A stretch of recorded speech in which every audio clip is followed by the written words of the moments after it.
जी, इस वक्त मैं मौजूद हूँ पार्लियामेंट हाउस में, जहाँ से आपको मैं लाइव अपडेट कर रहा हूँ वेदर रिपोर्ट।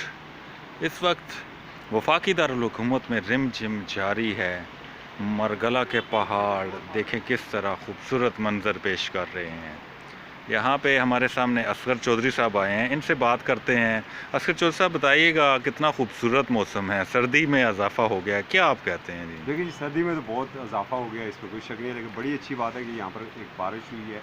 और बारिश से पहले बहुत ज़्यादा यहाँ पर पोल्यूशन बहुत ज़्यादा था, और धुंध जो ये फर्स्ट टाइम इस्लामाबाद में इतनी शदीद धुंध पड़ी है। और इससे पहले गालबन गुज़श्ता अगर 20-22 सालों का अगर हम जायज़ा लें तो ऐसी धुंध हमें इस्लामाबाद में नज़र नहीं आई सर्दी है। की शिद्दत में भी काफ़ी इजाफा हो गया था, सर्दी की रिकॉर्ड टूट गए थे। बिल्कुल रिकॉर्ड टूट रहे हैं, और आज तो इस मौसम से बहुत अच्छा मौसम हो गया। साथ साथ अगर इसको मैं दूसरा ऐड करता चलूँ तो चूँकि आज पार्लियामेंट के अंदर एक बड़ी अहम आइनी तरमीम के ऊपर बात हो रही है, आर्मी एक्ट, नेवी एक्ट और एयर फोर्स एक्ट के हवाले से ये तरमीम है, और आज आपको हाज़िरी भी बड़ी ज़्यादा यहाँ पर नज़र आ तो रही है। आर्मी एक्ट में तरमीम आज क्या कौमी असम्बली बिल पास कर देगी?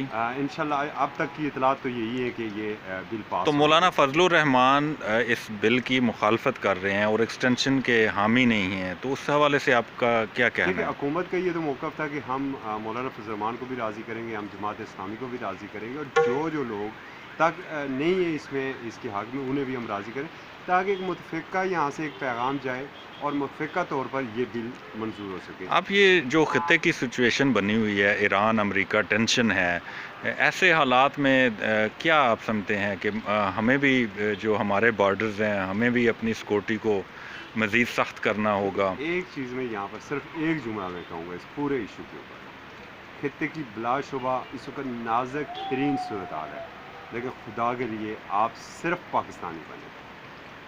आप ना तो ईरानी बने, ना सऊदियन बने, आप सिर्फ पाकिस्तानी बने। ये सरज़मीन है तो हम हैं। मेरे कहने का मतलब ये था कि जिस तरह मौजूदा सूरत हाल है, ज़मन में एक्सटेंशन क्या ज़रूरी है?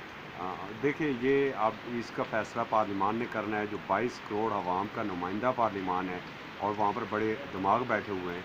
इसका फ़ैसला उन्होंने करना है कि इसको होना चाहिए, इसको नहीं होना चाहिए। और जब ये एक पार्लिमान की जानिब से ऐसी बात जाती है तो फिर वो मुतफ़िक़ा पूरी कौम का फ़ैसला होता है। और बिलाशुबा इसमें यहाँ पर मुतज़ाद आरा भी हैं, इख्तिलाफ़ राय भी है, और इख्तिलाफ़ राय की जमहूरियत का हुस्न करार दिया जाता है। तो देखते हैं हमारा पार्लिमान क्या फ़ैसला करता है। अभी कुछ कहना क़ब्ल अज़ वक़्त है। व्यूअर्स, आज रिमझिम बरस रही है वफाकी दारुल हुकूमत में, और इसी रिमझिम में पार्लियामेंट का इजलास भी हो रहा है, और आज तवक्को की जा रही है कि आर्मी एक्ट में तरमीम का बिल पास कर लिया जाएगा।